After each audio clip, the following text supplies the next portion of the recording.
জীৱনৰ সকলো আৰু সৰ্বস্ব ত্যাগ কৰি ধন মন তন আৰু নিজৰ যৌৱন জীৱনৰ কৰ্মময় সময়ৰ আটাইতকৈ অধিক অংশ সময়ে ভাৰতীয় জনতা পাৰ্টীক যিসকল নিষ্ঠাবান কৰ্মীয়ে ত্যাগ কৰিছিল সেইসকলৰ ত্যাগৰ বিনিময়ত অসমত দুবাৰকৈ চৰকাৰ আৰম্ভ হৈছিল আৰু ভাৰতীয় জনতা পাৰ্টীৰ ইমান সুন্দৰ বক্তব্য আছিলে ইমান সুন্দৰ নীতি আৰু আদৰ্শ আছিলে যি নীতি আদৰ্শৰ প্ৰতি আকৰ্ষিত হৈ অসমীয়া মানুহে উকুৰি খাই ভোট দিছিল আৰু এইখন চৰকাৰ আকাংক্ষিত চৰকাৰ অসমীয়া মানুহৰ সমস্যা সমাধানৰ চৰকাৰ হিচাপে প্ৰতিষ্ঠা কৰিছিল আৰু এইসকল মানুহৰ আশা আকাংক্ষা চেঁচা পানী ঢালি ভাৰতীয় জনতা পাৰ্টীয়ে বিগত সময়ত কি কাম কৰি আছে অসমৰ সকলো সৰ্বোত্তম পৰ্যায়ৰ মানুহে জানে আজি সেইবাবেই এই দলটোত আমি থাকিব পৰা নাই আমি থাকিব নোৱাৰিলো আমাৰ দৰে নিষ্ঠাবান লাখ লাখ কৰ্মীয়ে এই বিভিন্ন ৰাজনৈতিক দললৈ যোগদান কৰিবৰ কাৰণে আৰম্ভ হ'ব শুভাৰম্ভ কৰিব আপোনালোকে জানি অত্যন্ত দুখ পাব আজি যিজন আমাৰ সতীৰ্থ মৰমৰ শ্ৰদ্ধাৰ গোপাল কাকতিদেৱে যোগদান কৰিছে আজি গোপাল কাকতিদেৱে কালি ভাৰতীয় জনতা পাৰ্টি ত্যাগ কৰি আহিছে ভাৰতীয় জনতা পাৰ্টি ত্যাগ কৰিবলৈ যেতিয়া দৰখাস্তখন লৈ যায় ত্যাগ পত্ৰখন লৈ যায় এই যাত্ৰা পথত মোলৈ ফোন কৰি ঘূৰে কান্দিছে ইমান দুখজনক কথা যিজন ব্যক্তিৰ দৰে লাখ লাখ মানুহে ভাৰতীয় জনতা পাৰ্টীক মূৰৰ ওপৰত তুলি জনসাধাৰণৰ মাজত জনসাধাৰণৰ ঘৰে ঘৰে গৈ মানুহৰ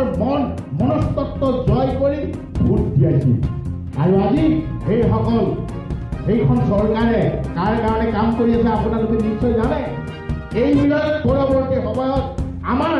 আমাৰ যিসকল সতীৰ্থ বন্ধু আছে আমাৰ অসমৰ যিসকল অসমীয়া স্বনামধন্য ৰাইজ আছে সেইসকলে সময়ত তাৰ প্ৰত্যুত্তৰ দিব বহু আকাংক্ষিত এখন চৰকাৰ আছিল কাৰণ কংগ্ৰেছৰ দুৰ্নীতি ভ্ৰষ্টাচাৰ আৰু কংগ্ৰেছৰ পৰিয়ালতান্ত্ৰিক ৰাজনীতি উফৰাবৰ বাবে ভাৰতীয় জনতা পাৰ্টীৰ কাৰ্যকৰ্তাসকলে অসমীয়া মানুহৰ মাজত জঁপিয়াই পৰি কংগ্ৰেছৰ বিৰুদ্ধে ভোট দিবলৈ যত্ন কৰিছিলে আৰু সেইমতে আকাংক্ষিত চৰকাৰখন প্ৰতিষ্ঠা কৰিছিল আৰু আকাংক্ষিত চৰকাৰখন প্ৰতিষ্ঠা কৰাৰ পিছত জনসাধাৰণৰ সমস্যা সমাধান কৰাৰ পৰিৱৰ্তে তেওঁলোকে মাত্ৰ কেইজনমান ধনাঢ্য ব্যক্তি ৰক্ষণাবেক্ষণ দিবৰ বাবে তেওঁলোকক আৰু শক্তিশালী অৰ্থনৈতিকভাৱে শক্তিশালী কৰিবৰ বাবে অসমৰ ভূমি অসমৰ বিভিন্ন পৰ্যায়ৰ উদ্যোগ বাণিজ্য আৰু কৃষিখণ্ড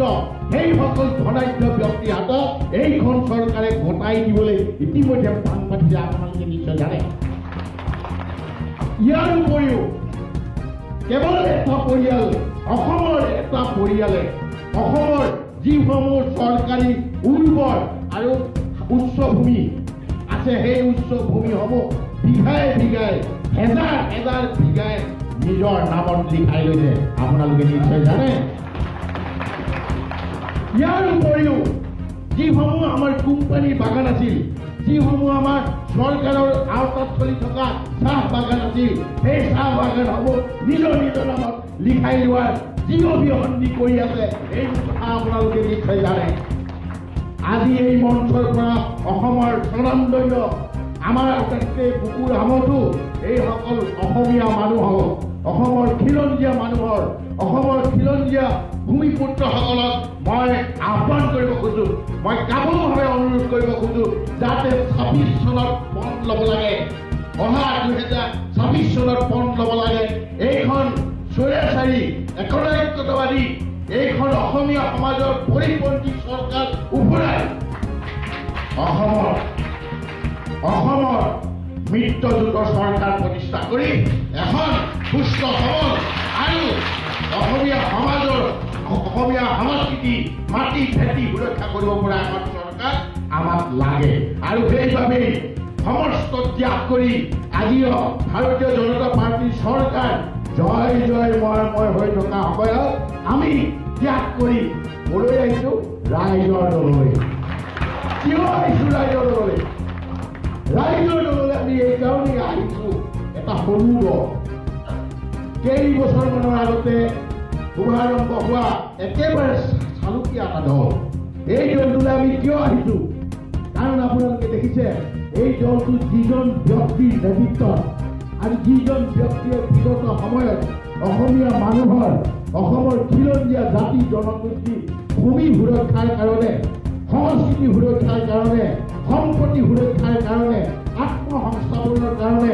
অহৰহ যুঁজ কৰি এক সবল প্ৰতিবাদী কণ্ঠেৰে অসমীয়া মানুহৰ সমস্যা সমাধানৰ কাৰণে প্ৰবল প্ৰতাপেৰে এই সকল ভ্ৰষ্টাচাৰী মানুহৰ বিৰুদ্ধে কিয় তেওঁ সংগ্ৰাম কৰি আছে। নাম কি? অখিল গগৈ। জয় অসম, জয় অসম, জয় অসম। জোৰকে চিঞৰিব লাগিব, দিছপুৰ যাতে কঁপি যায়। আজি লুইতৰ পাৰত আমি সকলোৱে সংকল্প লৈছোঁ 26ত ভাৰতীয় জনতা পাৰ্টী চৰকাৰ উপদায় আমি সংযমভাৱে ঐক্যবদ্ধভাৱে আমি যাতে বিৰোধী ঐক্য মঞ্চ একত্ৰিত হৈ অসমত সুস্থ সবল চৰকাৰ গঠন কৰিব পাৰোঁ। সেইবাবেই অখিল গগৈৰ লগত হাতে হাতে হাত ধৰি, অখিল গগৈদেৱৰ লগত হাতে হাতে হাত ধৰি আমি অসমীয়া মানুহৰ মাজত ৰাইজৰ দল প্ৰতিষ্ঠা কৰিব খুজিছোঁ। আজি আমাৰ সন্মুখত যিসকল স্বনামধন্য আমাৰ সাংবাদিক বন্ধু আছে, এই সাংবাদিক বন্ধুসকলেও এটা পদ ল'ব লাগে যাতে এইখন অসমীয়া জাতি সংস্কৃতি মাটি ভেটি বিৰুদ্ধে কাম কৰা চৰকাৰখন উঠোৱাৰ বাবে এই মুহূৰ্ততে সংকল্প ল'বৰ কাৰণে আগবাঢ়ি আহক। আমাৰ লগত জাতীয় আমি একত্ৰিত হৈ আমি কথা দিছোঁ অসমীয়া মানুহৰ মাটি ভেটি সুৰক্ষাৰ দায়িত্ব সঁচাকে আমিহে ল'ব পাৰিম। ভাৰতীয় জনতা পাৰ্টীয়ে আজিৰ নেতৃবৃন্দই ল'ব নোৱাৰে। ভাৰতীয় জনতা পাৰ্টীৰ নেতৃবৃন্দই কয় দল ব্যক্তিতকৈ উৰ্ধ, সেইবাবে ব্যক্তিৰ কথা ভাবিব নালাগে। বৰ্তমান যিসকল নেতা অসমৰ ভাৰতীয় জনতা পাৰ্টীৰ যিসকল নেতা সেইসকলে কয় যে দল ব্যক্তিতকৈও উৰ্ধ, ব্যক্তিৰ কথা কেতিয়াও ভাবিব নালাগে, দলৰ কথা ভাবিব লাগে, চৰকাৰৰ কথা ভাবিব লাগে। বিজেপিৰ নীতি আছিলে ব্যক্তি নিৰ্মাণেৰে দেশ নিৰ্মাণ, জাতি নিৰ্মাণ, সংস্কৃতি সংৰক্ষণ, মাটি সুৰক্ষা, ভেটি সুৰক্ষা, ব্যক্তি নিৰ্মাণৰ দ্বাৰা। আজি এই নীতি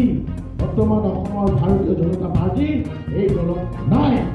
আজি ভাৰতীয় জনতা পাৰ্টীৰ প্ৰত্যেকজন নিষ্ঠাবান কাৰ্যকৰ্তাই মৰ্মে উপলব্ধি কৰে যে কি হৈ গ'ল 1-1.5 বছৰৰ ভিতৰত এই দলটো কিয় উন্নত হৈ গ'ল। ইয়াৰ কোনো উত্তৰ নাই। দ্বিতীয় কথা, ইমান এটা সুন্দৰ অভিব্যক্তি আছিলে, কি আছিলে ভাৰতীয় জনতা পাৰ্টীৰ যে একেবাৰে সমাজখনৰ শেষত থকা উপান্ত ব্যক্তিজনক এই ভাৰতীয় জনতা পাৰ্টীয়ে উদ্ধাৰ কৰি আনি সমাজত মৰ্যাদা সহকাৰে স্থাপন কৰা, এইটোকে কয় অন্ত্যোদয়। এই যে অন্ত্যোদয়ৰ যিটো আঁচনি বা যিটো ধাৰণা, যিটো ভাৰতীয় জনতা পাৰ্টীৰ যিটো দৰ্শন, সেই দৰ্শন আজি নাই। আজি কেৱল কেইজনমান ব্যক্তি, কেৱল ধন সম্পদ ক্ষমতা কেনেকে তেওঁলোকে নিজৰ হাতত থাকে এই কথাতে কেৱল চিন্তা কৰি ৰাখিছে। আৰু সেইবাবে আজি মোৰ দৰে, যুধিষ্ঠিৰ গগৈৰ দৰে, গোপাল কলিতাৰ দৰে এইসকল নিষ্ঠাবান ভাৰতীয় জনতা পাৰ্টীৰ কৰ্মী এই দলটোৰ ভিতৰত কেতিয়াও থাকিব নোৱাৰে। আৰু মই আহ্বান কৰিছোঁ, মই অনুৰোধ কৰিছোঁ এই মঞ্চৰ যোগেদি সকলো ভাৰতীয় জনতা পাৰ্টীয়ে আমাৰ দৰে সিদ্ধান্ত কৰক আৰু আমি তেখেতসকলক মঞ্চ